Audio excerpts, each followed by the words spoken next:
Indiana has passed a religious freedom bill that opponents say will allow businesses to discriminate against anyone, including same-sex couples. So, for instance, a homophobic baker would no longer be forced to bake horrifying sin cakes for people who happen to be the same sex who are in love.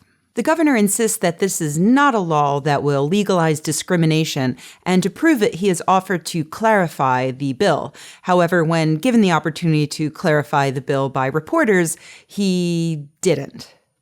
Many conservatives are defending the bill, and I thought I would go over the two most common defenses I've seen thus far. Number one is that 19 other states already have similar laws on the books. This is also known as the everyone else is doing it, so why can't I defense. Pro tip, if it didn't work on your mom on senior skip day, it doesn't work here. I mean, really, if all the other states discriminated against same-sex couples, would you too? Up until last year, actually, the answer for Indiana was yes. But last year, they became one of the 37 states who have legalized same-sex marriage. Laws legalizing discrimination against gays and lesbians belong to a past era, which is when those 19 other states passed their stupid legislation. So don't worry, eventually we will get around to protesting them too, or we'll all just forget that those laws exist until 100 years in the future when someone happens to notice that a completely archaic and bigoted law is still on the books, and they'll delete it while chuckling about what a bunch of assholes their ancestors were. The other defense that I see made quite often is that this law won't legalize all forms of discrimination, just those sincerely held beliefs.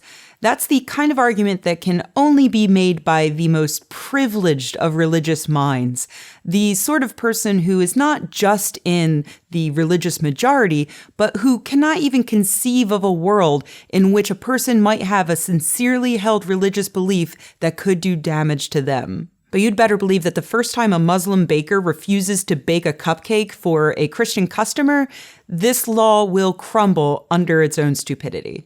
Because of the huge potential for people to use this law to hurt others, I wouldn't even support this law if it resulted in something that I like. For instance, someone in Indiana has already started a church of cannabis, and they're really looking forward to the first time someone speaks up about the adherents' sincerely held religious belief that God wants us to smoke pot. But we need ridiculous cases like this in order to make it obvious to people that the state shouldn't be in the business of evaluating and scoring potential lawbreakers' religious sincerity.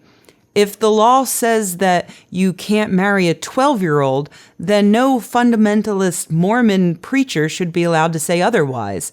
If the law says that you shouldn't murder your daughter for dating someone, then no extremist imam should be able to say otherwise.